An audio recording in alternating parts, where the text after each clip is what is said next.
for children under 13 years of age. Viewer discretion is advised.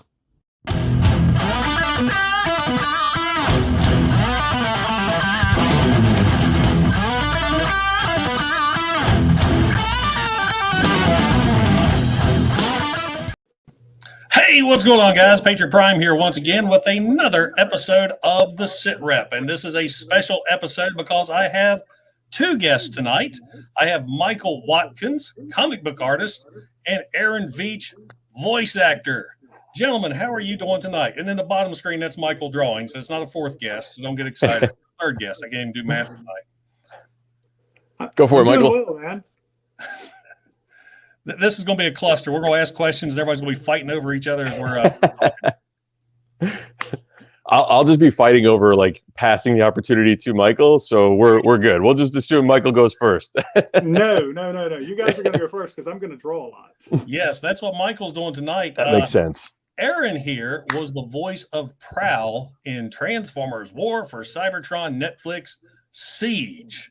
And so in honor of Prowl, Michael is drawing Prowl.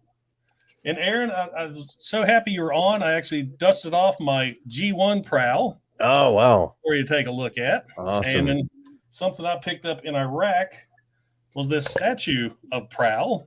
Very cool.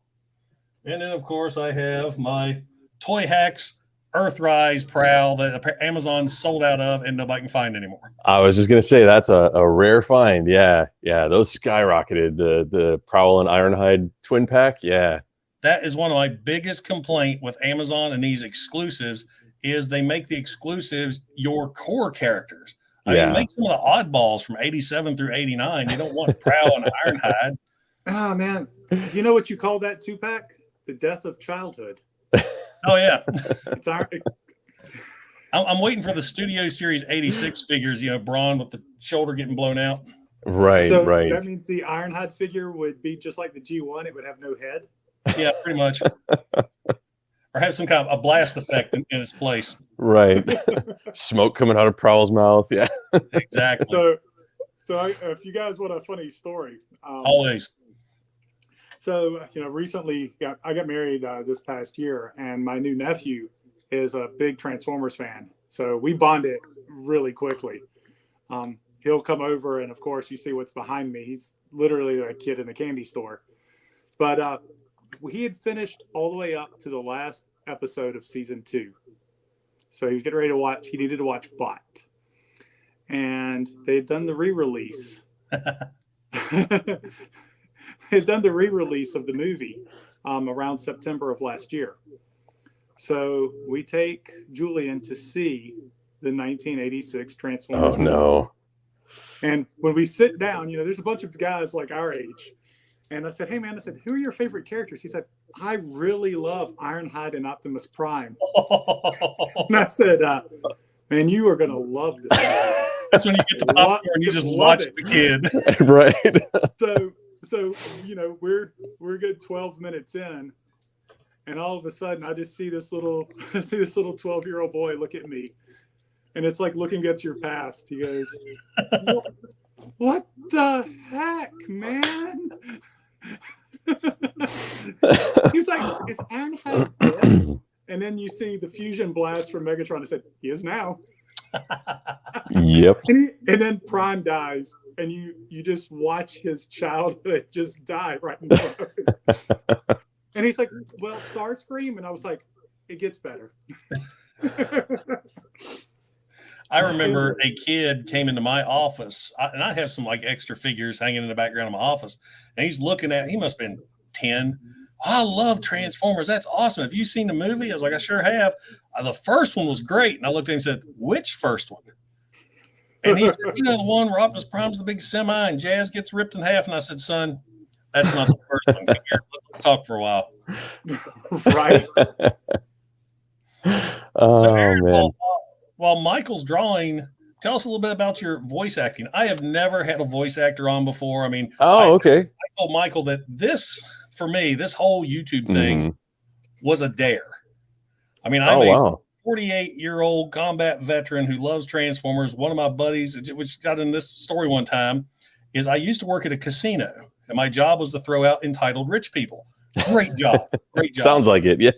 And but we worked night shifts. So when we were off work, I mean, we're all ex-military, ex-law enforcement. And if we're off during the night, we played PlayStation. I mean, we all played, what was the game we played? Rainbow Six. It was that tactical shooter. Yeah. And one of my buddies was like big into streaming. And he says, we ought to open up a Twitch channel. And I said, man, I suck at online games. I'm the guy that hops in to take the bullets so nobody else does. Hey, that's an important role on any team. Yeah, I do my part. And I told him, I said, well, I really don't want to do a Twitch thing. And he says, why don't you do a YouTube thing? I said, what am I going to talk about YouTube? And he says, well, you know all about them plastic robots, don't you? Plastic robots. And so I'm driving home that night and I'm thinking, I like this idea. I have nobody to talk to these things about around here, but I need to come up with a catchy name. And that year, or no, it was 2 years earlier, I got this tattoo of Optimus Prime wielding the American flag. Wow. That's and I cool. went to Shardicon, my first Transformers convention in 2013, and one of the guys nicknamed me Patriot Prime. And I thought, perfect YouTube name. Yeah, absolutely. So how long has your channel been going? I'll be 5 years in October. Wow. Good for you, man. Thanks. It's become like a secondary part of the hobby where it used to be I'd buy a new figure, open him up, transform him a couple times. He's on the shelf until I get bored, pull him down, mess with him, and forget how to transform and break him. So now I can take him out, show him off to everybody, then put him on the shelf and never touch him again for a couple more years. Till you get a wild hair for the next one on the list to seek after, right? Yeah, well, I got a ton of them in this weekend. And what I hate doing is I started off always showing off the box. So my whole shtick is the video starts, it's me introducing the figure in the box. Here's the box this way, this way, this way. Now let's get him out, open up out of the packaging and check him out. I hate the new packaging because I can't open them up, play with it, and then just use the box. I have got this whole stack over here I'm dying to play with, but I need the time to sit down and film those intros. The boxes are almost as intricate as the toys now. Well, not anymore. They're wide open. Have you noticed? Oh, really? No, I haven't seen that. Let me grab one I might make everybody jealous about. He's going to get a toy? What? Yeah. All right. So we've got, this is the new Legacy Kickback. Nice. And here is the Buzzworthy Bumblebee Silver Streak. Silver Streak is the blue one, and Blue Streak's the silver one. Right. So the new box has the window missing. Interesting. So for the first time ever, I'm wiping down a figure after I open it up because I don't know what kid's booger picking fingers has been all over this figure. Yeah. Good call.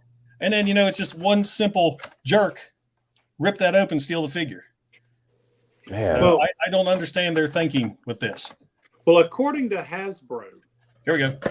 According to Hasbro. And I'm going to be very nice because, they do give me money. That packaging actually still makes it really hard to steal the toy. They're saying that they're actually a little more secure that way, but it does cut back on a lot of their cost.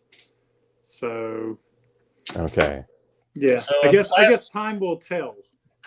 So a plastic window that thick is going to save the cost on a figure that's entirely made of plastic. Yes. Logic. Now, because of you, I'm going to attempt to steal one of these on my video just to see how easy. Oh, geez. Because I'm not a box guy. I'm not a box collector. Hey. Blocks are made to keep honest people honest, okay? Exactly. So, all right, so we're 9 minutes in. I want to show this off real quick. Look at Prowl already. Oh, wow. That is so impressive. Crazy. Well, when this is all finished, Aaron, this will go to you, and you can use it at cons. Perfect. Comic cons, not Decepticons. You can use it for your con appearances, and you'll have a print you can sell and sign. Oh, that'd be great, man. Yeah. Thank you. Yeah, I actually just did my first con appearance. What was that? 3 weeks ago now. Which one did you go to? TFCon LA. Oh, nice. I was here in Burbank. Super cool time.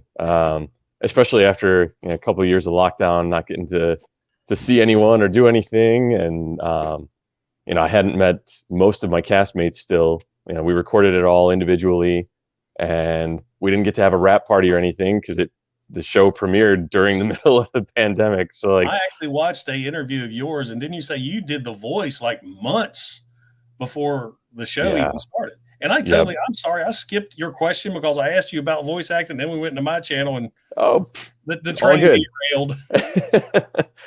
I'm used to that. Yeah, my train of thought has like 30 different tracks, and it jumps from one to the next at any given moment. So I'm with you. Well, welcome to this channel. This is what we do. Yay, we're all ADD here. My train of thought has no conductor. It does its own thing. Yeah.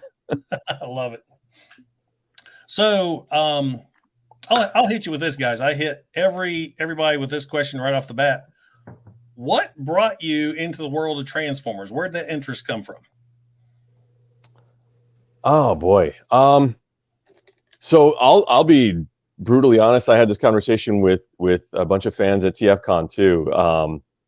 I never was like a Transformers hater by any means, but I never really like got bitten by the Transformers bug either. They were cool. I enjoyed, you know, I'd catch the cartoons every now and then when I was younger. The one that really was like, all right, that's like my Transformers. This is the one I latched onto, was Beast Wars and Beast Machines. Yes. Really enjoyed that. The animation style at the time was groundbreaking. It was like super revolutionary. The voice acting was phenomenal. To this day, still, like, don't get me wrong, Frank Welker, Peter Cullen, absolute legends. But David Kay's Beast Wars Megatron, oh man, like, yeah, so good. Yeah, that's exactly. what I tried to imitate during my opening scroll. Now, real quick, gentlemen, one of my subscribers just donated $1 to my channel. Awesome. And that's Elites. Elites, thank you so much. And usually when I get a donation, I have a little reward that I give folks. You know, they took the time to send me $1 or $2, so they have to get something in return. And I usually have these really horrible videos that I share. So this is how my TFCon in the fall was. Oh, dear Jesus.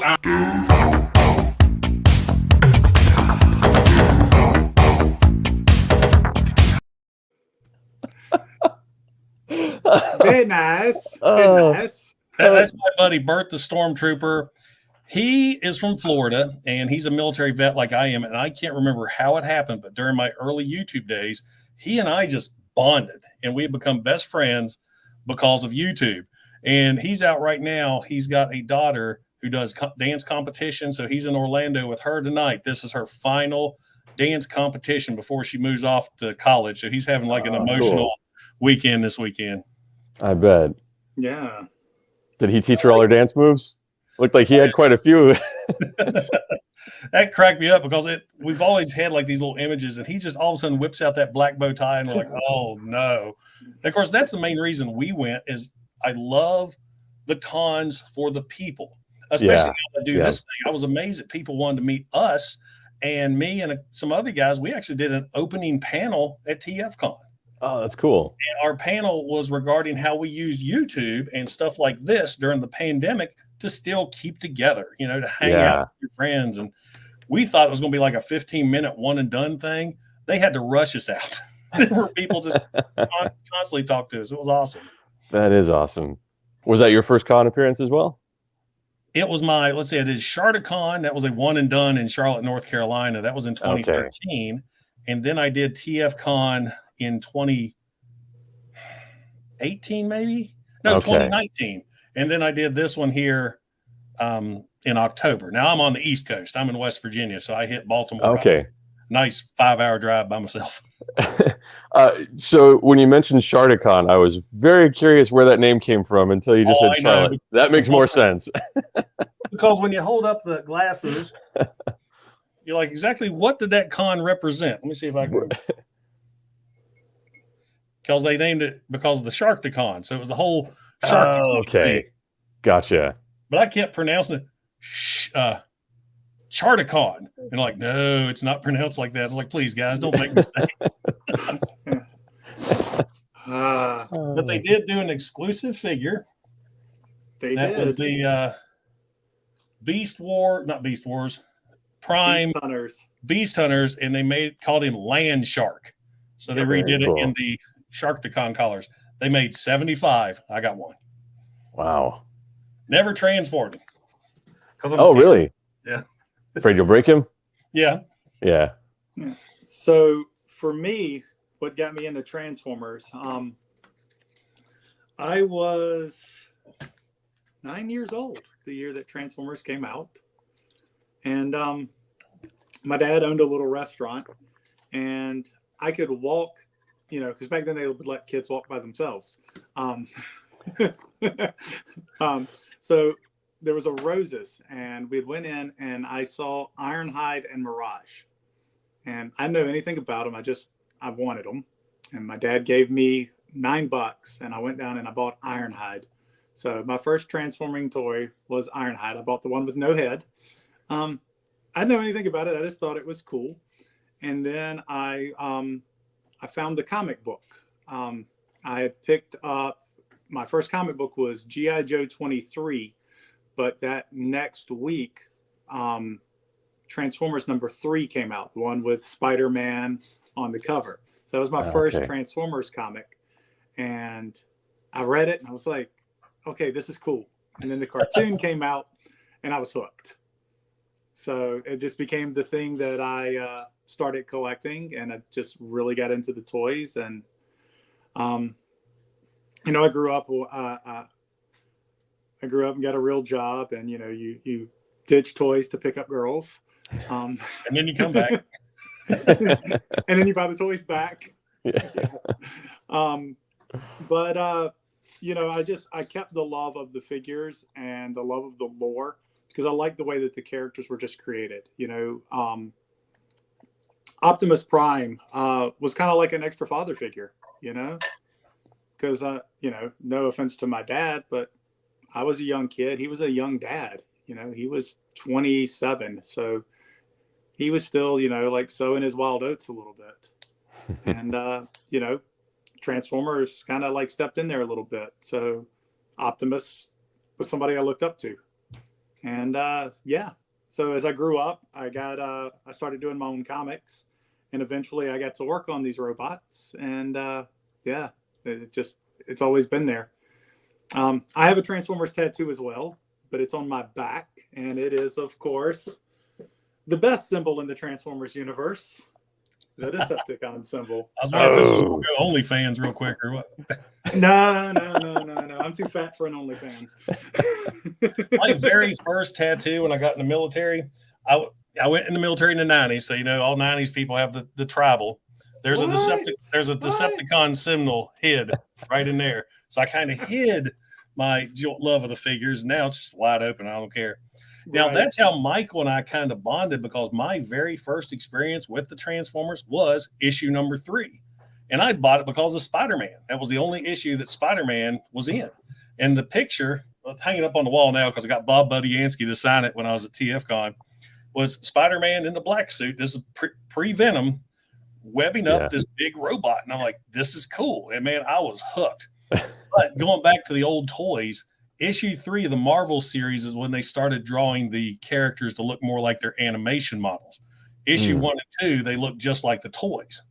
So I didn't know about what the toys look like. And I remember Christmas of '84, I got Prime and Megatron, Ironhide and Soundwave, and Ratchet. I didn't get Ironhide, but I got Ratchet. I opened him up, and when I saw he had a sticker face and no head, I was like, this is nothing. And the Megatron had that big crotch piece that stuck out that far. Like, oh God. So you're both Spider-Man fans, is that what I'm hearing? Yeah. I was gonna say that I never was huge on Transformers, but I am with you to this day on the Spider-Man obsession. So now, when we went to Big Lit Comic-Con where I ran into Michael, my son dressed as Spider-Man. He had this it was a Tobey Maguire suit. I mean, it tight fitting, and my son's just got that form. He was having a blast walking around like Spider-Man. There was one moment where all these Spider-Men got together and they wanted to do a multiverse picture. And they yelled at my son and invited him to go in there. He was top of the world. It was awesome. That's cool. See, that's the first time I met Michael. I'd recognize his name from comment on my channels, but I never knew he was a comic artist. And when I rolled up and we started talking, it was like, it's just one of those things where, and you watch me? And now I've been stalking you for years. Yeah. And you can't see it real good, but right there on top of that black shelf, Michael autographed a picture of him that he drew, or not a picture of him, a picture that he drew of Prime and Megatron. So now every one of my videos has a Michael Watkins art piece in it. Oh wow, I didn't know that. That's Man, cool. you have really, your standards have really dropped. Well, I had a lunchbox up there before. I mean, yeah. So Aaron, what else have you voiced? Have you done what else have you done outside of outside of Transformers? Yes. Yeah, so that's been really my only animation gig so far, which I'm super grateful for. Tremendous character, great franchise. Fans have been awesome. But yeah, the other roles that I've done, I'm in a video game called Mobile Legends Bang Bang. It's like an esports game in Asia. That's primarily where it's played. But I play a character named Glue, who is basically like a big purple goo monster. He's made up of like a bunch of tiny little characters called Glue, or Goo. I'm sorry, it's Glue is the big one, Goo are the little ones. And so I voiced the big guy and one of the 4 voices that make up the little horde of characters. So you get the voice a combiner.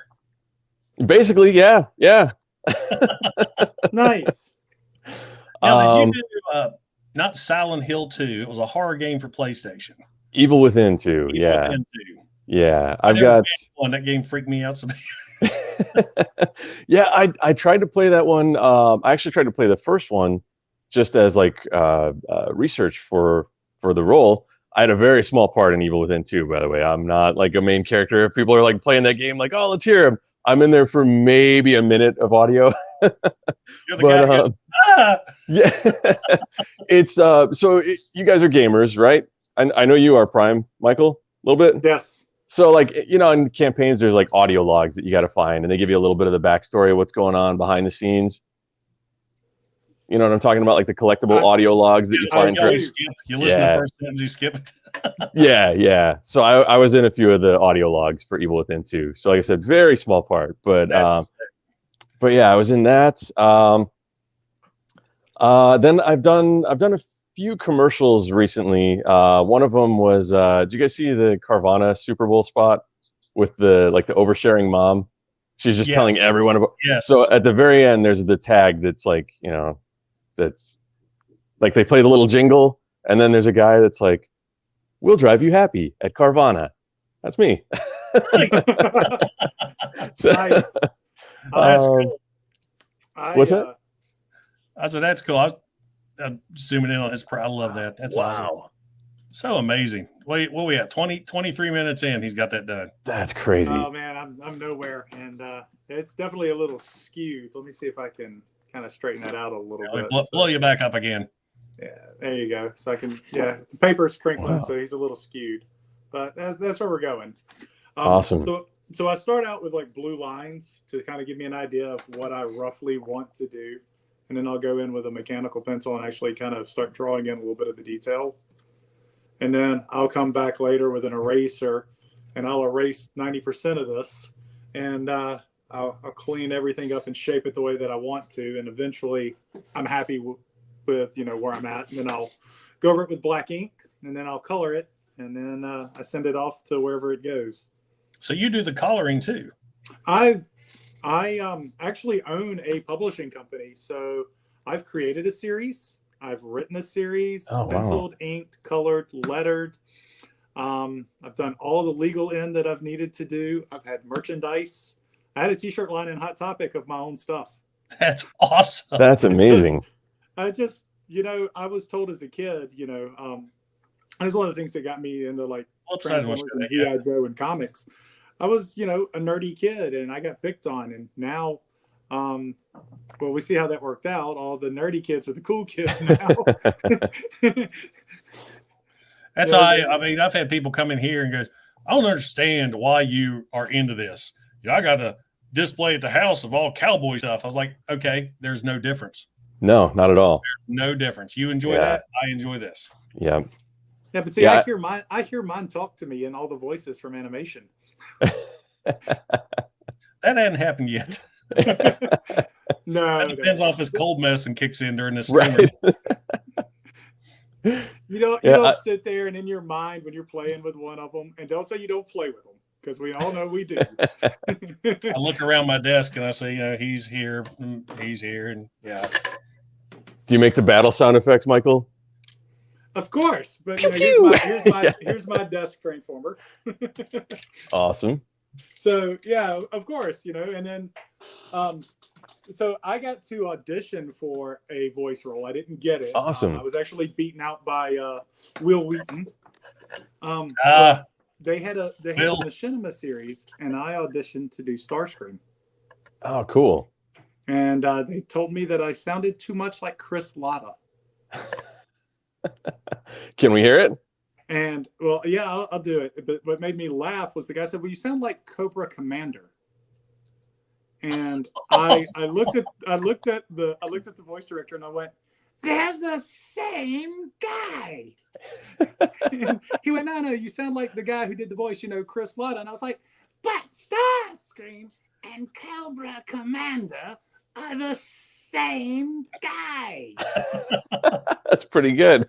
And yeah, but when I did the audition, they had like some pictures up of like the Combiner Wars Starscream, and I saw Starscream with like a Dinobot arm, and I didn't know what that was, so I just started riffing off of the '86 movie.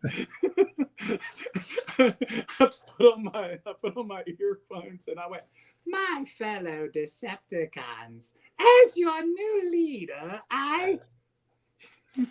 And they were like, nope, Cobra Commander. That's nuts. That's what we want to hear. You know what? Maybe someday, if Netflix or somebody decides to pick up another Transformers series, maybe Aaron and I can go do one together. There you go. Hey, basically that means if I would have gotten that role, I would have killed you in the '86 movie. That's true. Dang. Well, technically it was Megatron. But Starscream was shooting. True.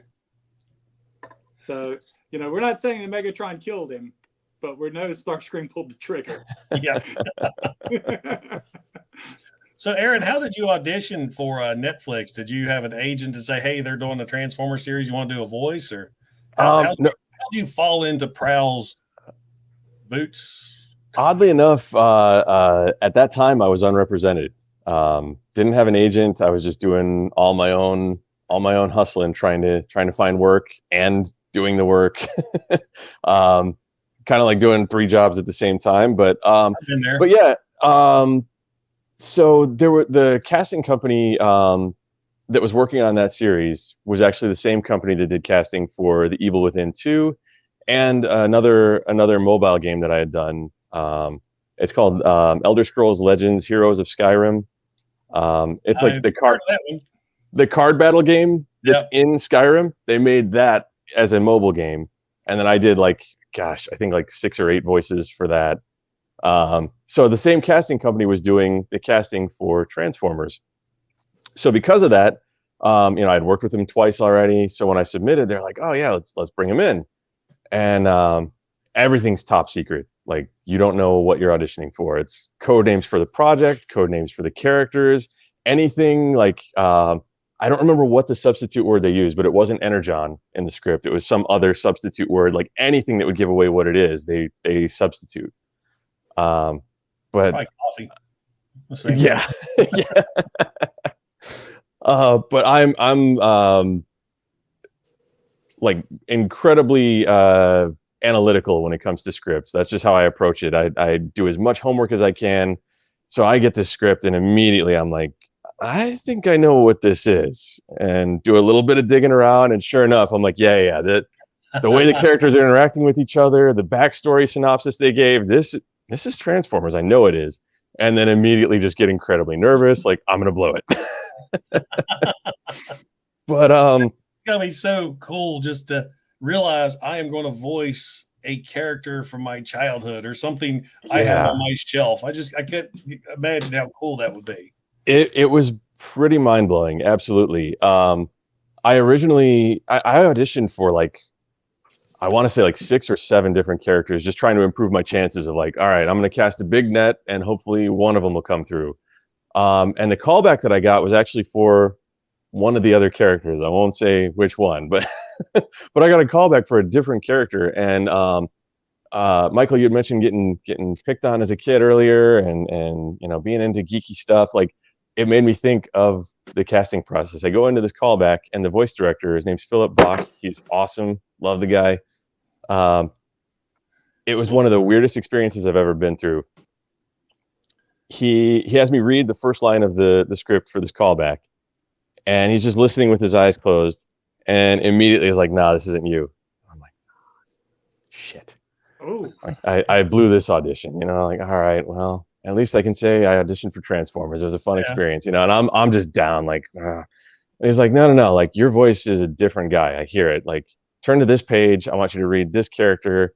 Ignore what it says on the script. That's not the right character name, but you're going to read the lines as this other guy, and here's what he's about. And he's describing Prowl to me. You know, he's the strategy wizard. He's you know, Prime's basically like top security officer, and one of the best fighters on the team, and he's just all about being on the lookout all the time, and he's real protective. And okay, and then he goes into a why, and he's like the problem with this other role was we need somebody that we need Superman for that other role, and I don't hear that from you.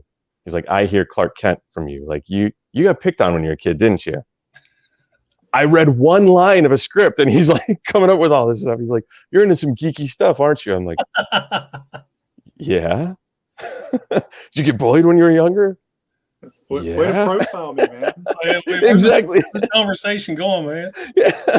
So he picked up on all of that from one line, and then from that, and honestly, like, the mind-blowing part to me isn't even just that he picked up on all that from one line of dialogue. It's that the suggestion that he made fits like a glove. The more I learned about Prowl, the more I realized, like, I don't even have to act for this. This is me. Like, he's a guy who takes things very literally. He's very logical. So logical that sometimes people write him off as being kind of a dick. I'm like, yeah, this fits. Thanks, Philip. So yeah, it was a good time. And I loved Prowl. I mean, he was one of my favorites, but I never had him as a kid. I never found a Prowl. Of course, back in 84 to 85, there was no internet. You went to Roses, Hills, Best, whatever, and you found whatever you could find. So I was really into him in the comics. I had Jazz. So I made Jazz like my second in command. And I was talking to Michael earlier. I said, I remember I loved Prowl so much. And in issue number 12 of Transformers Marvel series, there's this big battle where the Decepticons have taken control of Optimus Prime. And you turn the page. I mean, Prowl's fighting all the Decepticons. And you turn the page, and you're greeted with this. Let's see if I can get it to share. Share screen. Say, if you can't get it, I have that comic like right here. Oh, I got it here. I got to get it back up. I teased it earlier. Okay, share. There we go. This right here traumatized me as a kid because it's Prowl. He's fighting off all these Decepticons. His arm is mangled. You got Sunstreaker getting his head blown up right there. And you're like, what have I gotten myself into? Wow. Yeah, that's an interesting thing with Transformers is like they can show a lot more brutal stuff because at the end of the day, they're like, it's just robots. Yeah. Yep. But yeah, you get attached to them like they're people. So then to see that, yeah, it's like, whoa, you can't do that to him. Well, then you remember, I mean, they stressed right off the bat, yes, they're robots, but they're living beings who think and feel. And you're like, okay, he's feeling his mangled arm. And I think it was issue 4 that they showed Ravage biting Mirage's arm off. So that was some violent stuff for the kids back in the 80s. Yeah. That's why we're not soft. Yeah. So yeah, it's interesting. Oh, it's interesting you mentioned that about them being living, because that was one of the things that was big during the casting process was once we were at the callback stage and it was revealed that this is what we're reading for, and these are the characters you're auditioning for. That was a big thing they were intent on, is like, even though these are robots, we don't want you to emulate a robot. We don't want this kind of thing. Yeah. Yeah.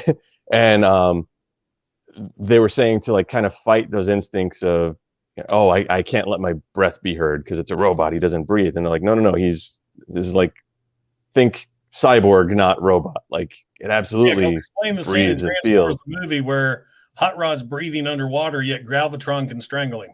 Yeah. Yep. Well, I'm one of the things that I love, and over the years doing comics, I've been really, really fortunate. I've become friends with, Jim Shooter, who is actually he was the editor-in-chief at Marvel through the 80s. Mm-hmm. So he is the guy who actually helped breathe life into Transformers. Hasbro dropped it on his desk. And I think all of us probably know that story. But and then he dropped it off to Bob Budiansky after a couple of other editors.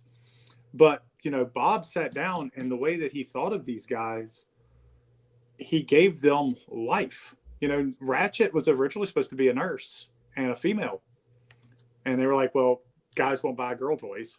So Ratchet became, Ratchet. But the way that he looked at each one of the characters and the way that Marvel approached character development, that's what sold these. Otherwise, they would have just been more robots from Japan. Mm-hmm. Exactly. Because you look how the toy shelves were just stuffed full of every robot imaginable. We had GoBots, Transformers, Zybots, converters, little gas station bots. Right. But, you sit down and you, because Shooter did the original premise. I don't know if you guys know that, but he created the Ark. He created Auntie, which eventually became Teletran for the TV series. Yeah, Auntie was in the UK series. Well, Auntie was the original name of the computer in the Marvel series. Yeah, Auntie is the name of Auntie is the name of Ark's computer for Marvel. But Shooter created that. He created the concept of Cybertron, the ploy for energy, how all of that broke down. And, when we talked about one of my comic series, and he was like, he said, you have to find that thing that makes people want to relate. And that's how Marvel did their characters. Like, if you look at Superman, Superman is Superman. Clark Kent is how he kind of views humanity, and it's his way to blend in. But if you look at Spider-Man, we can all relate to Spider-Man. We've all had bills. We've all tried to be good people and still carry the weight of everyday responsibilities. Yeah. So when you deal with that type of character development, people find a reason to relate. So absolutely. And hey, Rodimus Primal, that's another guy that I watch on some YouTube. I've seen a few of his videos too. Yeah. Perfect. But yeah, I mean, it's that depth of characters, like Prowl being a strategist. My cousin broke my Optimus Prime figure as a kid. So Prowl became my Autobot leader until I got Rodimus.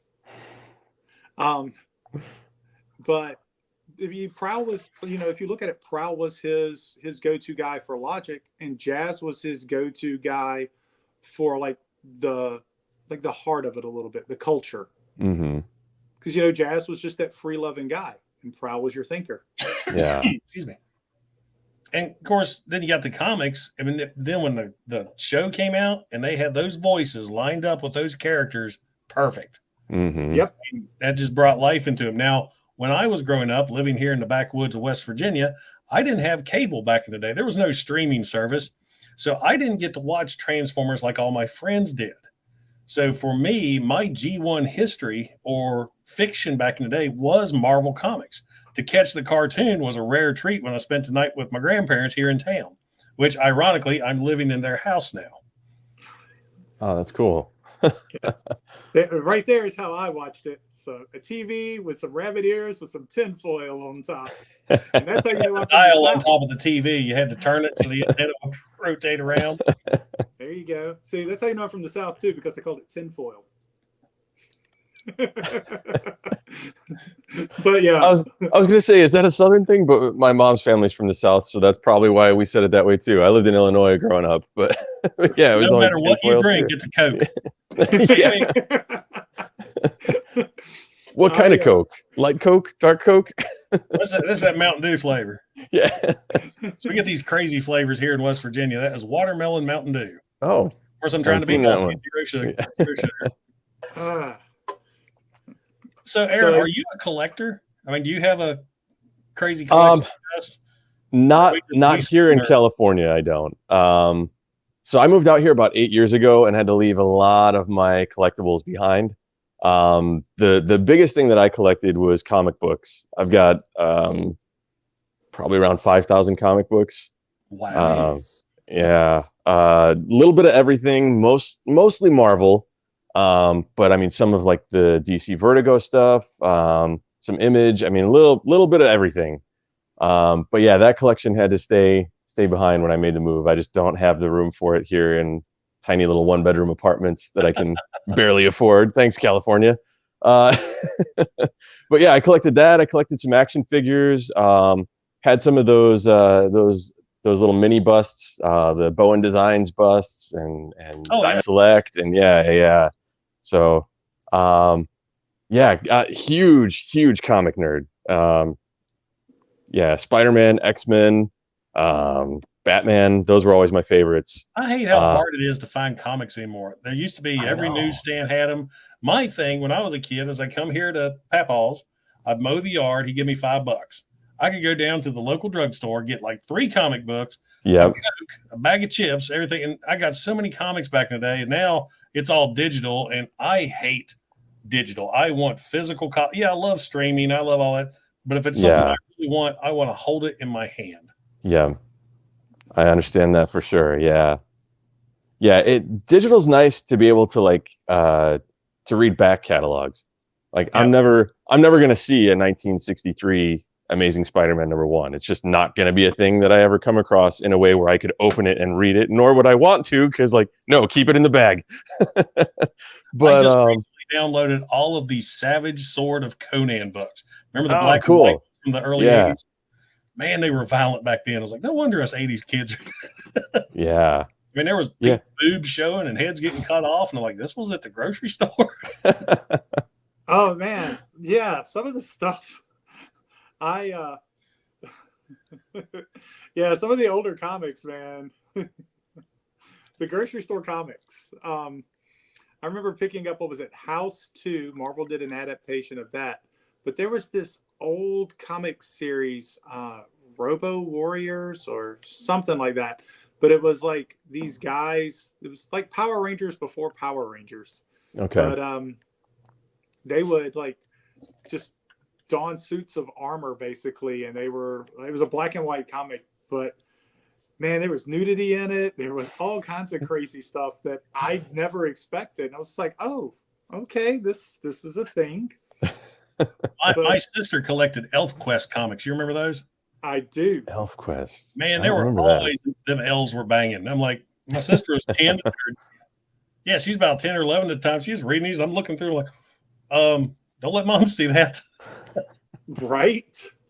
But I recently, my son, you might say, saw me post on Facebook. He's into Greek mythology now. And I have dusted off my copies of Jason of the Argonauts, Clash of the Titans. We're going to watch us some Harryhausen stuff. Totally Very forgot cool. about the boob scene right in the beginning of Clash of the Titans. Oh, so did I. So I was like, look, a bird. Yeah. Man, you're right. Clash of the Titans does. I just downloaded that the other day. So I know what you're doing after this. No. I recently talked to some people at HBO about one of my series becoming a show. And it's the same people who do like the Legend of Kenny Powers. Okay. They're doing Righteous Gemstones right now. And it's funny. and I do laugh at like Kenny Powers because I grew up in Martinsville, Virginia. So I mean, there's nothing for me to see a guy with a mullet like that still walking around. Exactly. You know, but you know, I can't sign off on one of the properties that I have becoming something with boobs and violence that is not in there, because I want to be able to show something that I've worked on to my 19-year-old daughter and my 14-year-old stepdaughter, or, you know, my pastor from church. You know, I want them to be able to look at that and not pray for my soul. Yeah, there's been some stuff I've watched on HBO. I'm like, oh, I need to go to church. I just there's something about the way things were presented in the 80s. Even though there was a little bit of nudity and a little bit of extra violence, there was still a morality to it and a moral center that you usually still found that you just don't see a lot of anymore. Yeah, and it was for the story. It wasn't there to be there. It was for the story. All right, I'm going to give Fishy a big shout out. Thanks for the super chat. We talked about Spider-Man earlier. Here's some Peter Parker.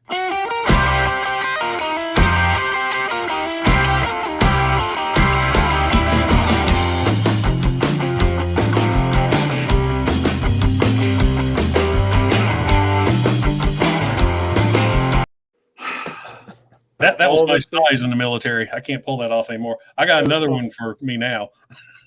Of all the scenes to pick, Dancing Toby. It's funny. I have a weird sense of humor. Well, you know what? The biggest voice role that I've ever gotten to do, of course, was Venom. So, you know, since we did a Spider-Man shout out for the $5, I guess we can thank you for your $5. That's awesome. Which Venom did you do? What series?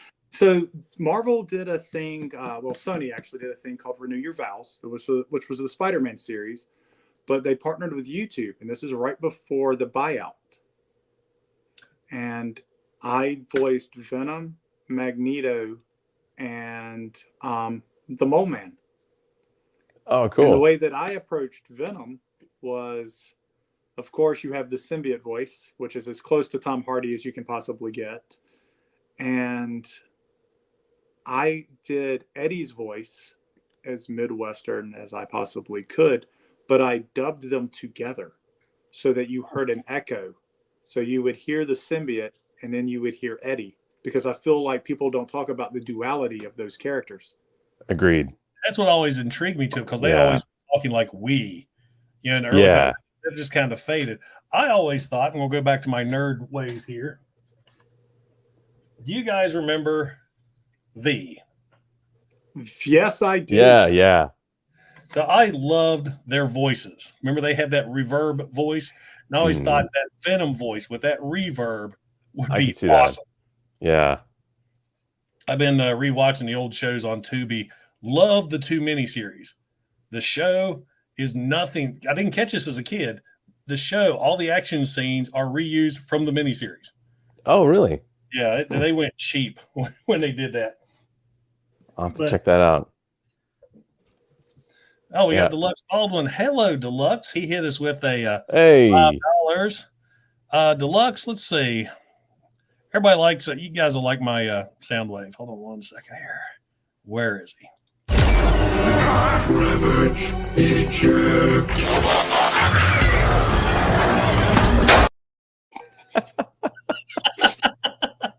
I wasn't expecting that. That's what I do. Welcome to the chat, Deluxe. That's another one of my good YouTube buddies that I've met doing this great stuff. We hung out at TFCon together. Isn't that the DARPA robot? I don't know. I heard something on the news the other day that there is a robot dog that patrols the streets of Pompeii. And they said I think his name's Spot. So if you YouTube Spot Pompeii, 1, it's the coolest thing you'll ever see if you're into robots. 2, it's the creepiest thing you'll ever see if you're into robots. I mean, you just imagine you step in the wrong line, you know, this thing will open fire on you or eat you. So great, it's Ed 209? Yeah, probably. Yeah. Fido 209. Do you guys watch Black Mirror? I have not. Oh, I've heard man. such good things. There's an episode that you absolutely have to watch. It's called oh God, I can't think of the name of it now. It's in black and white. And it's basically like those dog robots just gone haywire. Like it's the exact nightmare scenario you're talking about. That like they've got some type of like a high caliber gun on them, and they can move just insanely fast. It plays out like a horror movie almost, but it's so good. But that's all I can think of anytime I see those Boston Dynamics robots. It's like, oh man, just a few more years and we're running for our lives. There is a movie on Amazon. I think it's Amazon Prime. It's called. I'm like you. I just forgot the damn name of it. Machines of Man. It has that guy. Okay. He's always a villain in every movie he plays. He's got the blonde hair, buzz cut. He's got the real big blue eyes. He's like a bad guy in everything he ever plays. Michael Donahue, something like that. But Neil McDonough? What's that? Is it Neil McDonough? Yes. From Justified is what I think of with him. Oh, and Yellowstone. That's what I'm watching now. Season 4 dropped on Peacock finally. But he works for a company that he sent these robots in to clear out some guerrilla warriors. And the robots, of course, they go haywire and they're just after everybody. And it's done like a horror movie. And that's one of my favorite movies of all time, The Terminator. And it's not because of it's an action movie. It's flat out horror. That movie scared me so bad. And watch it today, except for the one scene where he's cutting his eye out. Everything else is flawless. Agreed. Yeah. I saw someone posted the comments like stop motion forever. And I really enjoy stop motion stuff and just practical effects in general. Like, I'm not one of those guys that's like practical over digital. I think they both have their place, but man, like to completely stray away from practical and stop motion and miniature, I think is a big mistake. I think everything looked better when it was combined, like the best of all of it. There are some horror movies now because another thing why I like buying my media, you get the behind the scenes stuff. You get the and how they're blending the practical effect, and they'll make everything CGI, but where the wound is or where the blood's going to be. Right. Because there's nothing that looks worse than CGI blood. Oh yeah. Especially when they show it like spreading through fabric, it looks so fake. Or when it blows up this way, and you can see those random blood shots coming out from where does that come from? I used to read, was it Fangoria? Yes. Oh yeah. Yeah, that was those magazines you hid from your mom too. They were almost as bad as the boobs. But I loved looking at how like they had one on RoboCop. So, I mean, I'm sure we've all watched the original RoboCop. My mom did not realize what it was, and she dropped me off by myself to just go see RoboCop. So, I come back a changed man because the scene where Murphy gets his hand shot off. Oh yeah. Man, I was an adult before I could watch that scene again without like flinching a little bit. Have you seen the unedited versions where they add like 10 seconds into that film, but it's 10 seconds that'll add 10 years to your life? Yes. The Murphy death scene, not only they shoot his hand off, you watch him blow his arm off. There's Ed 209 scene where he lays into that dude for like an extra 5 seconds. Yeah. And it's just so many chunks. Yeah. But they talked about how they did the special effects for that. And they showed a lot of the stop motion and a lot of the miniatures. And I mean, that is workmanship that you just don't see anymore. Yeah. You really don't. And it's just awesome. Fishy, thank you so much. Let's see what I can find you. Aaron will appreciate this. This is from a live stream that I did with my buddy Bert one time. 80s Toys has an eBay page. That's why we keep hearing the eBay ding. Yeah. We were off earlier. We were talking with Matt and whoops, there it goes. What happened? I leaned back and there wasn't nothing there. Live. Wow. Look. That's the rare. Oh, that's good, because the best part about that is it ties in directly with the practical versus VFX thing. Like, I thought for sure that was just a green screen effect, but nope. It was so funny because we're talking. I went to lean back and I forgot I had stepped forward. That's the grid right before he gets reformatted. Yeah. Right. But Wow. like we was talking with practical effects again, where my son's getting so interested in mythology. One of my favorite all-time movies, we got Terminator, but I grew up with Jason and the Argonauts, and I will never not watch that movie. So I'm debating on getting on Blu-ray. I'm trying to research which one has the best picture. But I watched a 30-minute Ray Harryhausen documentary the other day on YouTube, and how they did the skeleton fights. Yeah.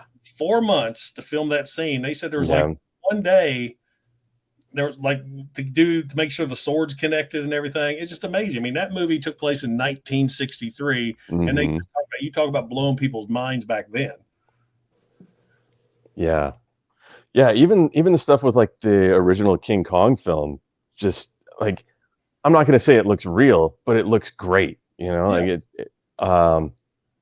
I think people forget sometimes that you can have something still be fun to watch and entertaining and not necessarily look photorealistic. It doesn't have to look real. It just has to be well done. It's art ultimately. Like, it can be any kind of art, not every painting has to be a still life that looks like you could reach out and grab the fruit on the table. Like, sometimes it's abstract, and that's still cool too. Like, I like films that don't always have to resort to photorealism. Like, sometimes it just looks fun. Like, I'm one of these rare people that appreciate what George Lucas did when he redid the Star Wars movies. Okay. Star Wars fan I am. It was always detracting when the TIE fighters were flying through the space. You had that white block around. Yeah. Some of the touch-ups, I'm with you. Yeah. There we go. Skeleton soldiers. Can't go wrong with them. I found on Entertainment Earth there is a 1 foot tall statue of Talos, the giant statue from Jason the Argonaut, picking the ship up out of the water. I'm like, I want that for Christmas. It's $300. Cool. We'll be saving up, but I want that for Christmas. Oh, Benjamin, thank you so much. Let's see. We did Skinny Me. Let's embarrass myself with, where is it? Oh, do you find me sexy? Oh, look at my titties. Oh, my titties! Ah! Perfect. That's why I hope my wife never watches my channel. Oh man, I haven't seen those Austin Powers movies in so long. I'm gonna have to rewatch those. I remember I didn't like the first one, but when I saw the second one in the theater, I thought I was going to die from not being able to breathe. I was laughing so hard, especially the tent scene with the shadows. That's so good. Oh. All right, so I'm trying to think what else to talk about. We've been on here for an hour now. Doesn't feel like it, man. We have a good time. My friends on here, Matthew, Rodimus Primal, Bert, we attempted 2 weeks ago to, in the corner here, or where I shared the screen, we were going to watch an episode of Transformers from '84, and we were going to Mystery Science Theater 3000. Okay. YouTube shut us down in 20 minutes. Wow. So we're like, well, hell. So we went ahead and just did a live stream. We were on for 3 hours, just like this. That's crazy. Why did they shut you down? Copyright. Really? Yep. Yeah. And I had it on the screen. I had it down low enough. We were talking over the whole thing, and we were having a blast. And then they shut us down. I've heard they're really cracking down on that. Like some stuff that they shouldn't even be cracking down on is getting copyright claims, and creators are getting their channels shut down. And yeah, it's there was crazy. A big thing with Mattel, maybe it was last month or February, where people were getting Jurassic Park figures and reviewing it. Stores were getting figures in for the new movie. Okay. So these channels who specifically did like dinosaur reviews, Mattel was shutting them down for copyright violations. I think it all got fixed, but YouTube's like, well, they're saying you guys can't show this. I mean, there were channels who had thousands and thousands of subscribers that just got shut down because of what they've always done. But this time Mattel's like, nope. Yeah, I don't understand. I didn't get a strike. I just got my live stream shut down. I have made it so far 5 years without a strike. I wonder if it's possible to get permission to do that. Well, you got channels like Dead Meat, the Kill Count, that does the horror movies, where he'll play the whole movie and he talks over it. And you got the people that do reaction videos. You got the guys that do reviews. There's some loophole that's got to be there in order to do that. And I may research it. I'm just curious what you would need if you wanted to do that. Like what you would need maybe from Hasbro. Yeah. Gee, I wonder if I know anybody with connections. Aaron, you know anyone? No, I can't think of anyone. I don't know. I mean, if we did that right now, how would we get in trouble if like two of us have actually worked on? Yeah, I saw that comment that just popped up. So I did too, yeah. Wow. Yeah. And see what I thought too, if I could put it in the corner like this, if you watch my reviews, I'm always putting clips and stuff and always have them in that little corner. Mm-hmm. But unfortunately, there's no way to stream it as like a guest, unless maybe, I don't know how you're doing it by having yourself on twice, because you're using the same link as yourself twice to do your drawing. Right. Who knows? I'll figure something out. I don't know. Yeah, but I would come back for something like that. I think that would be hilarious. Dude, we That were would having be, a blast. yeah. We were calling out the artist mistakes, the voices, and just laughing. Of course, we're all drinking beer. I was going to say that there it is. Have to do a shot every time we find an animation or continuity error. Oh my gosh, half of us would be dead. No, we only do that for season 3. No, we'll pick. What was the one? Carnage in C minor. Are you Bruticus and the Combaticons? Yeah. Yeah. That's too deep a cut for me. I'm not sure what you're talking about. What's going on there? That is okay, fair enough. That is the worst animated episode in Transformers history. You have Bruticus is with Galvatron as his second in command, and he's the same size as Galvatron. Okay. And not to mention, you got the Combaticons also out doing their thing while Bruticus is there. And isn't that the one where Ultim Magnus picks up the Constructicons and they're in his fists? And like there's one scene where Galvatron and Soundwave are flying through the air and Galvatron's holding on to Soundwave's hand to like help him fly. It's weird. It's they did some wonky stuff. You know, speaking of, and I saw that they posted it on cybertron.com. But they did a release where Hasbro talked about the first 5 episodes of season 3 and how it was supposed to be Shockwave and not Blitzwing who defected. Mm-hmm. Rodimus actually did a thing on that not too long ago. Yeah. It's actually your latest video. Am I correct, Rodimus? He does these awesome retrospectives. He does. I've watched some of his retrospectives. I watch his retrospectives and I watch Chris McFeely for the basics. And then I watch this Patriot Prime loser. You never know what to expect with him. Sometimes he spends 15 minutes talking about a chair. And yeah, I mean, I think that's pretty much like my YouTube. And I watch MGO. Who? Thank you.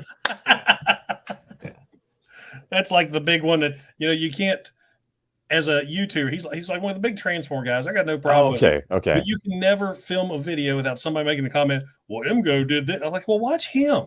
Yeah. I one of the things I like to watch his quirkiness.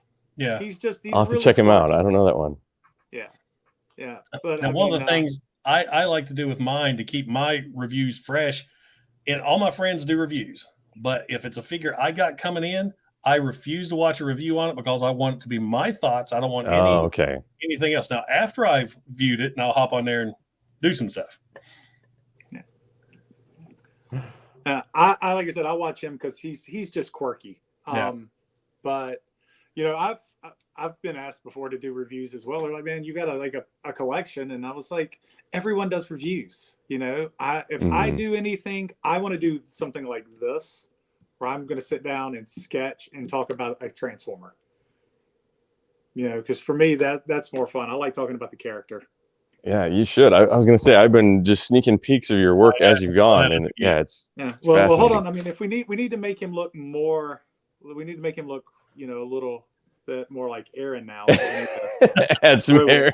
Hair out. And, you know. We got 70s Prowl in there now. Right. Yeah, so I mean, I guess we need to do that. For And Prowl.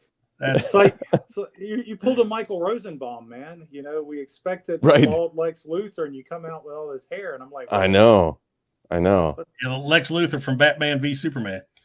Right. Yeah. Now, for those of you in the chat going, what are they talking about?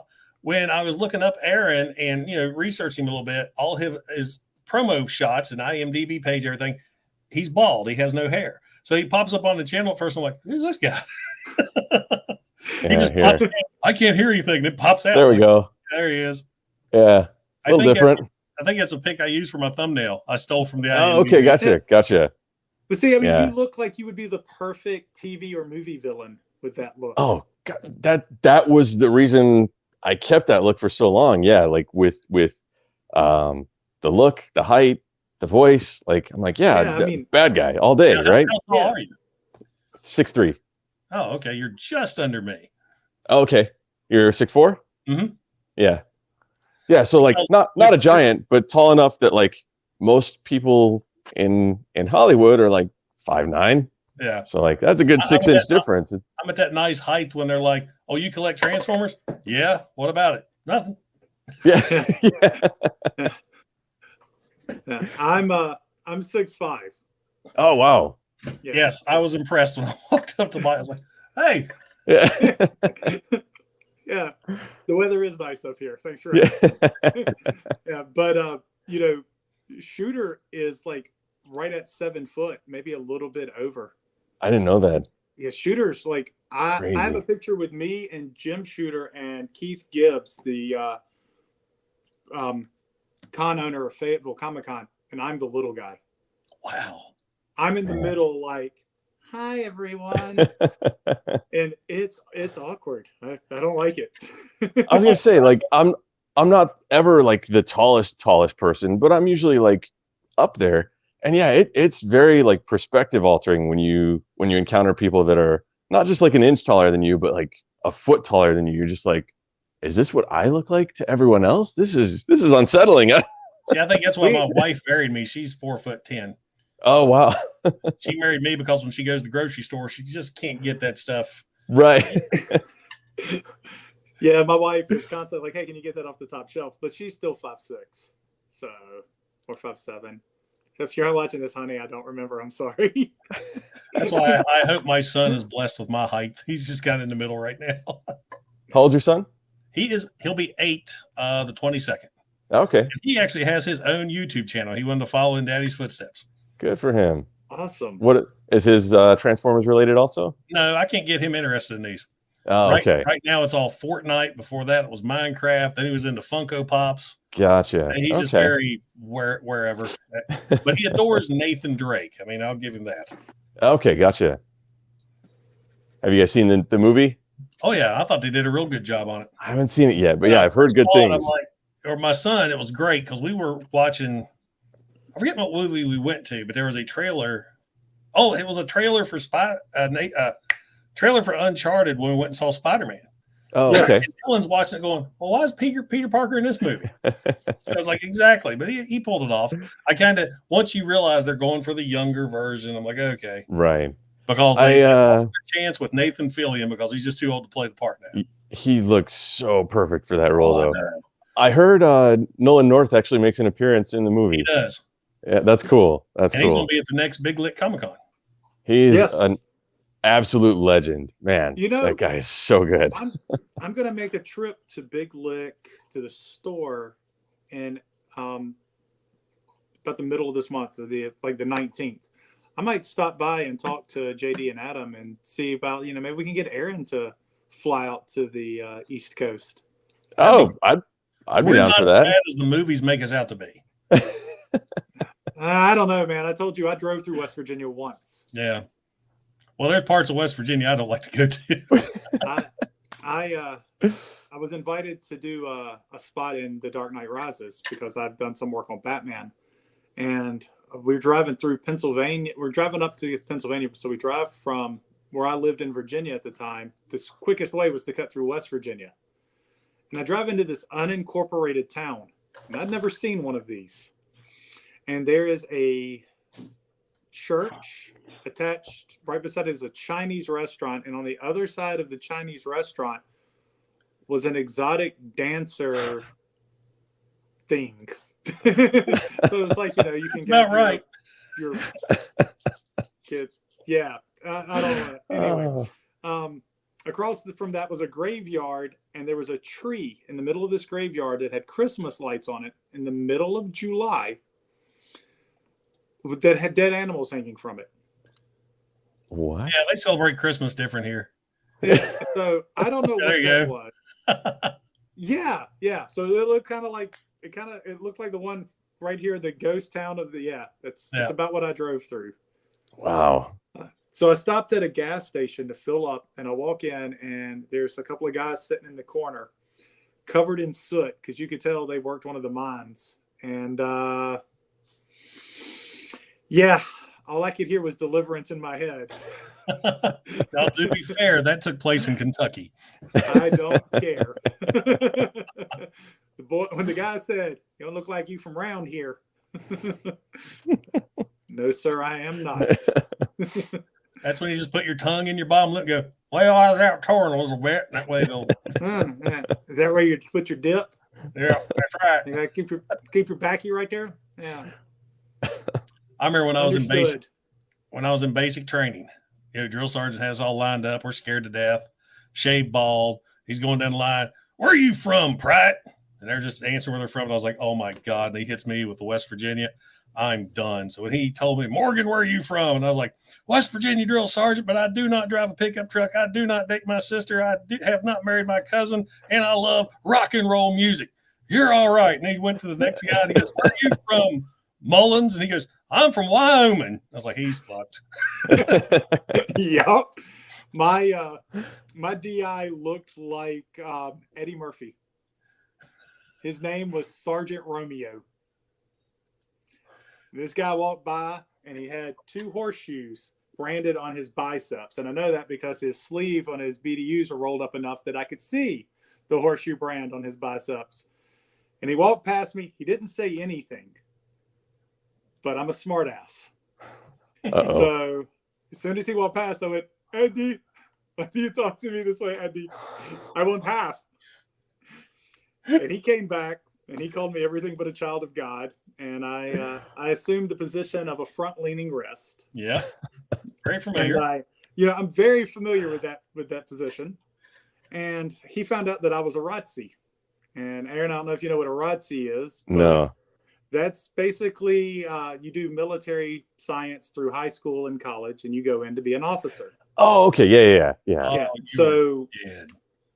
So a DI is not going to like some snot-nosed punk kid standing in front of him who's eventually going to tell him what to do in his army. Right. So I can do a lot of push-ups. Well, I could then.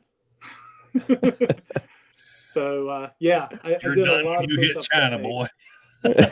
Oh, my worst thing for me was I went all the way through basic training, and then my AIT took over, which is your advanced training. Right about 3 weeks afterwards, I just stayed at the same place. This took place in 1999 when they finally decided they were going to integrate female drill sergeants in with the regulars. Now, Wow. when you're from the South, and you keep talking, I'm going to be right back. and you're showing respect to a female, you call her ma'am. Uh-oh. Drill sergeants don't like being called ma'am. No. And what are you? Yes, ma'am. I'm no ma'am. And I'm just down there knocking them out. I probably had a chest like shockwave when I left the military. How many did you have to do all at once? Oh, Lord, till they told you to stop. Oh, God. And then it was military style. It was 1, 2, 3, 1. 1, 2, 3, 2. Oh, man. And then you get those 1, 2, 2, 2. Good times. I can feel that burn like it's happening. Like, oh God. Yeah, fun. I don't think Your arm starts shaking. Yeah, you sit there and vibrate. But I didn't mind. I do push-ups all day, sit-ups all day. I hated running. That was the worst for me because I was an asthmatic growing up, which kind of got into my love of Transformers and comics. I didn't play sports. It was this world right here. Mm-hmm. And so when I turned 25, my asthma was just gone. And I told Dad, I said, because my dad came from a military family, because they wouldn't let me in with asthma. And I told Dad, I said, since my asthma's gone, you think I could go in the military? He's like, yep, don't tell him. And I remember just being scared to death to run, because before, when I'd run, it would trigger an attack. So fortunately, that never happened. Oh, that's I was good. old when I went into the Army. I was 25, in there with a bunch of 17, 18-year-olds, and they called me Grandpa. It's ridiculous. All right. Yeah, I remember being young like that and thinking, yeah, like old is like 40 plus. And then you get to be 20, 25, and it's like old is 50. And then you get to be 30, and it's like old is 70. I'm sure eventually I'll get to the point where I'm like, no, old is 90. I'm still young. Man, I'm gonna be 49 this summer, and I'm like, 50 is still young, right? Yeah. I'll be 47 in September, so yeah, I'm right there with you. Whatever. Hey, man, usually nobody guesses my age until I tell them. Now, since I grew this, I don't know why this is all white. When there's nothing. There's no whiteness whatsoever. It's all in my face. But my wife won't let me get rid of it. Yeah. Well, Aaron, you can't really tell your age because you do work in entertainment. So you're 20. You're 22. That's right. Until I don't look 20. Surgeon dies. No, one thing I do have working for me though is I actually can't grow facial hair for shit. So yeah, rocking the baby face for the foreseeable future. Yeah. I was. This is 2 weeks without shaving. Okay. Well, my new thing is I got the point going on. You can't see it as much here. And my son loves this. This is the hardest style I have ever attempted before. Every day it's combing it and then trimming the point down. And then I had somebody ask me one time, I love that look. How do you get to grow like that? You don't. You don't grow it like this. I don't sit there and wheel it. Point. So I shaved a while back. I shaved my face down, and my wife had never really seen me without any facial fuzz. And she looked at me and she said, honey, I didn't get married to live like this. Because I have that superhero butt chin. Oh, nice. And she wasn't a fan? No, not at all. She's like, I don't know what this butt dimple thing is, so I'm gonna need you to cover that back up. Yeah. The last time I shaved completely, my wife looks at me and goes, why did you do that? I'm like, you married me when I was in the Army. I had none of this. I had no hair. Why are you mad now? That's what I look like. Because it's your freedom beard. Yeah. Right. Have you had the experience where you shave and your kid cries? Yeah. Have you gone through? Yeah. That's always such like a funny video thing to see. Like, I don't have kids. I can't grow facial hair. I'll never see it. But I like watching that and living vicariously. Cracks me up. I don't know why. The kids just look absolutely terrified. Like, you got to be wondering about people just hopping in this stream right now. They're wanting to see the comic book artist. They want to see the voice actor. And we're talking about facial hair. Yeah. Sign into GQ. Well, yeah. Next, we're going to talk about chroming your toys and recoloring them, and we'll call that G2. Right. There you go. Yeah. So you can color your beard neon colors. I was threatened with divorce if I colored my beard. You could do a little bit of green and a little bit of purple, and get you a green hat that says Megatron Attack. And nice. Your G2 Patriot Prime. Oh, there's my buddy Fire Talks. You're mesmerizing, Michael. Agreed. I'm going to have to pass some glasses. But no, thank you. Especially just like how casually he is. He's like a line here, a line there, just talking. Yeah, well, I mean, I've been trying to figure out where I was going to put his gun, and then I was like, you know what, I'm having fun talking, so I kind of just stopped. I'll get back to it. I'll figure it out.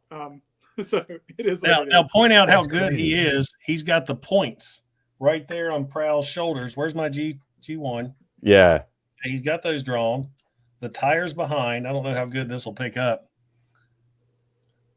Man. There's your door. There's your windshield that is going to break off at some point if you're not careful.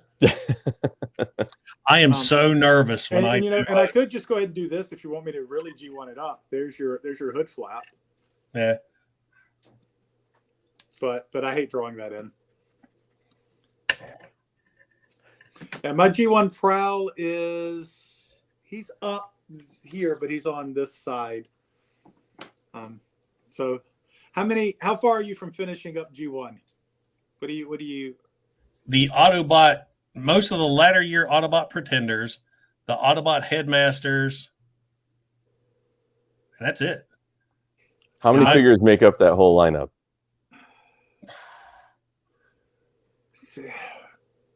I think it's like 244. Wow. Yeah, I think. Is that about right? I think so. Yeah. That's crazy. I have a checklist somewhere, but I'm missing most of the Autobot Pretenders, and a couple of the MicroMasters, and and then I need Whirl and Roadbuster, and the Deluxe Insecticons, and then we can call it a collection. You know, and I am impressed that all of my collection, I'm only missing 3 weapons. I'm missing Chop Shop Spear and Scorponok's Fast Tracks 2 little guns. Oh, man. So what we're going to do then is we're going to create a list, because I'm at a Comic-Con about every other weekend. Oh, yeah. Yeah, so we'll create a list, and then I'll walk around when I'm scouring for stuff, and we'll just start doing part hunting. There we go. That way we can just help each other complete our collections. And that's another great thing with making all the YouTube friends and stuff, is our whole group looks out for each other. Like I had a buddy of mine, he looked out for me. I don't have a Target in my area. My nearest Target is 2 hours away. Oh. I've got a Walmart and Ollie's and $79 Generals. I have 4 Targets near me. So I've got one right across the freeway from me. Yeah. So most of mine's Amazon and Entertainment Earth. Well, yeah, I mean, there's so much stuff around here in Greenville. Man, yeah, I'll send me a want list, and we can start doing some stuff. And meanwhile, I've got 2 figures in my Transformers collection, and they're both Prowl. They're both Prowl. No, I'm just doing American releases right now. I'm not ready to dive into Japanese just yet. I've taken the dive. I have a non-knockoff Browning. Ooh. So I actually was arrested for buying that. What? In Danville, Virginia, I was picked up for buying Browning because it was a text conversation. It just so happened my first wife worked for Spirit Halloween. I don't know if you guys are familiar with the Spirit Halloween chain. Yeah. Coming soon to a closed store near you. So she was managing one of those for the month of October, and someone robbed it. This is the figure he's talking about. Okay. Yeah, that's the blue one. Yeah, that's the blue one. Yeah. So I'm going to transform him for you, Aaron, so you'll see what he's talking about. All right, sounds good. So my first wife had found this online on Craigslist, and she'd been talking to this guy. She was going to pick it up for my birthday. And we go to meet the guy in the Target parking lot. And like I said, someone had robbed her Spirit Halloween store. Mm-hmm. So the police were there investigating it, and they took her phone just to kind of go through it because she was the manager. And they see these text messages about Browning, the number's 308, which was his number from the Destron line. I know where this is headed. Right. So I'm picking up this nice Transformer and I picked up a collection, and I'm waiting for him to finish the transform so I can finish the story. And this story gets really funny. Joints ever. Lord. Well, to fast forward, he's a gun. So there you go. Yep, I figured. Yeah. So I pick up a box with that in it and a couple of other figures that I'm missing, and some cops pull in and pick me up for illegally buying a 308 Browning firearm, according to my wife's text messages. I would love to be there when you just said, "Hold on." Oh no! Yeah. I didn't get to take it with me. They took it. So I'm sitting in this room being drilled by this cop because he was like, here you are buying an illegal gun. You're your wife's Spirit Halloween's been robbed. Something smells a little fishy. Mm. One of the guys comes in. He's a buddy of mine who was one of the cops there. He goes, did you just arrest the Transformer artist for buying a Transformer? And he was like, well, what about these text messages right here about Merle? Who killed Merle? And this was during The Walking Dead. Oh, God. And he said, who killed Merle? And I've already figured out that this guy is kind of a dumbass. So I went, the governor killed Merle. He said, the governor of Virginia hasn't killed anybody. And I went, well, he did. He said, well, where's his body? I said, I don't know. Ask Daryl. I said, who's Daryl? I said, that's his brother. So anyway, they let us go. And my buddy told I me just lost that, my headphones. I'll wait for him to come back. Oh, There you go. am I back? Yes, sir. I just caught the cord of my headphones and launched them. God, and now my stupid voice assistant's trying to activate. I'm a mess. Keep going, though. Sorry to interrupt. It's okay. So yeah, Californians. So they let me. So of course they let us go, and my buddy he would come by once in a while and tell me that they would put a Legends Transformer on this guy's desk every chance they would get. Oh my God. And ask him how that search for Megatron was going. They said they wrote him That's until he good. quit. Could you imagine having to explain that though to your friends? Not at all. Arrested a guy Jesus. for buying Transformers and then accused him of killing Merle on The Walking Dead and hiding his body. Thanks, Virginia. Oh, man. Reasons I don't live there anymore. Well, gentlemen, Anyway. this has been a hoot. We're in an hour and a half. I got a little boy downstairs that's anxiously waiting me to come back down so we can. I bought the game Crossfire. Y'all remember that? Yeah. Like marble blast things, right? Yeah. They've re-released it, and I bought it, and we are like Crossfire fanatics right now. Okay. And when you get the game, it comes with 40 marbles. That's not enough. I went on Amazon, bought replacements, so we got 80 marbles flying back and forth. So, Well, since we're getting ready to end this, I'll just do this. let's blow it up real quick. Yeah, we'll just opening up his mouth a little bit. We'll Get a little fade pink his smoke eyes coming up. out, or orange smoke, man. Oh, no. Fire Well, me I'm from not Transformers. gonna color this in, but there you go. We're sad Love now. Prowl's dead. Love it. R.I.P. Prowl. R.I.P. All right. There's Well, Memo hopping in just as we're leaving. Right. All that always happens. Well, most of my streams are at 10 o'clock at night because I wait till everybody goes to bed. Hey, it's a weekend.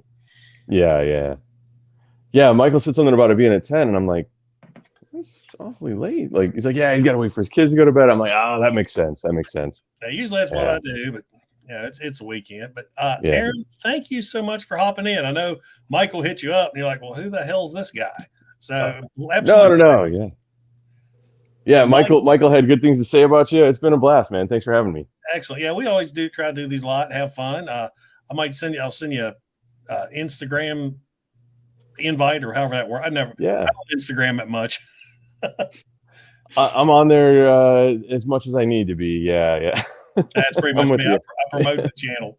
That's Yeah. how Fishy's hopped on here. Let's see. Fishy, thanks you again for $2. What You can too, I man. give you this time? Let's find a good one. Ooh, child, things will get brighter. Then bring it down hard. Someday. What are you doing? Dance off, bro. Those are perfect, man. Thanks. I got a couple new ones So on here. good. Let's see where they are. Oh, here's my anytime somebody throws up the Rumble is red, Frenzy is blue argument.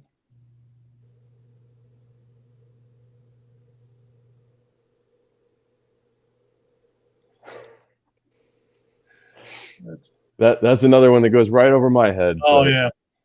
It's a G1 thing. Okay. You wouldn't understand. Yeah.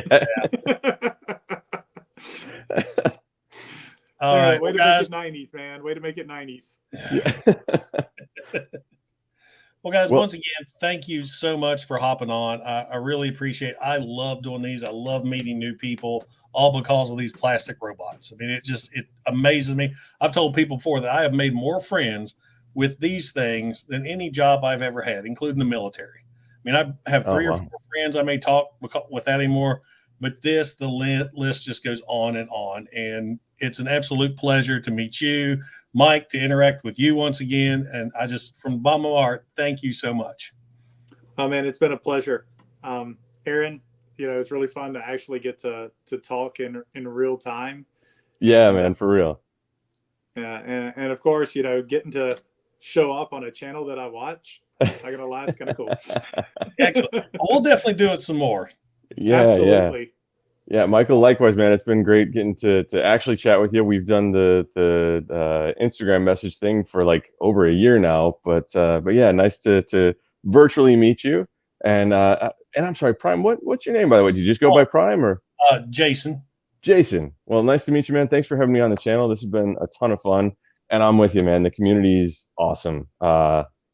Every single fan I've ever interacted with has just been an absolute pleasure to chat with. They're super welcoming. They're super forgiving of my lack of knowledge of some of the older Transformers stuff too, which I appreciate. We will take you in and you'll show coach you me up. what was that line? Don't the Aslan the line. Don't quote the script, the old text to me. I was there when it was written. Oh yeah. I probably butchered that up completely. Close enough to know what you're talking about at least. Exactly. Yeah. And But yeah, if I'm sorry, go ahead. No, I was just gonna say, if anyone would like to keep in touch or hit me up, feel free. I'm on Instagram. It's at AaronMVeach.com or just at AaronMVeach, not .com. Yeah, M is for Matthew, if you're curious. Oh, I've got a funny story to tell you right off the bat because I was trying to find you on Instagram. Okay. So I clicked one. Uh-oh. Oh, let me find this. Uh-oh. Yeah, it's like I won't share it, but I was telling Michael, I said, well, I just sent him a message and now I got a friend request and I pulled up the bio and I started reading it. It was like, I don't think this is the guy. Let me see if I can pull it up. That's not Aaron. There we are. I'm so curious where this is headed. All right. This Aaron Veach, all one word, has 31 posts, 191 followers, and he's following 206 people. He friend requested me, and this is about him. I like pictures of midgets, people falling down, Justin Bieber, memes, and anything with geriatric nudity. Yeah, that's not me. Yeah. I was like, what the hell have I done? And then I get a friend request. I'm like, oh, shit. That's going in the block pile. Yeah. What a bio. Wow. I told Michael, I was like, Jesus Christ, what have I done? You wanted this guy on my channel? What's wrong with you? He doesn't look like that's the other Aaron. Oh, that's the one from the other Transformers. That's his Skid Row persona. Right.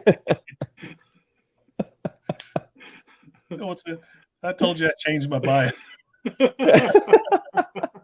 Aaron, I'm so shocked. The secret's out. No.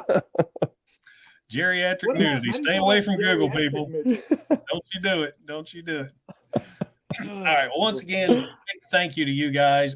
Everyone in the chat, thanks for hanging out with us on a Friday night. It just goes to show that we all have nothing better to do than to hang out and talk Transformers.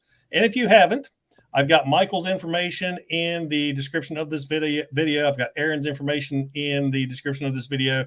Check these guys out. Like their pages. Just don't Google the other guy. And I appreciate everything. What's that?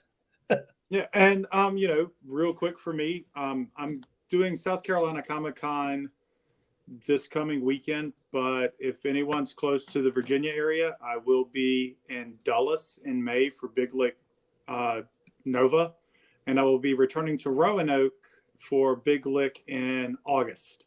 Excellent. So I know this guy who may show up, some loser named Jason. And he follows me around a lot. He's weird. And don't Instagram that name either. But No, I mean, yeah, definitely. I'm the same as Aaron. Feel free to interact. I love talking and meeting people and just having a good time, sharing the love of these giant plastic metal robots. Well, they're not metal anymore. That was the G1. Hey. I get that diecast was a lost art. There's your Beast Wars reference. Exactly. All right, guys. Well, thank you so much. And for those of you who have not, don't forget to like, don't forget to subscribe. This is Patriot Prime signing out. Hooah!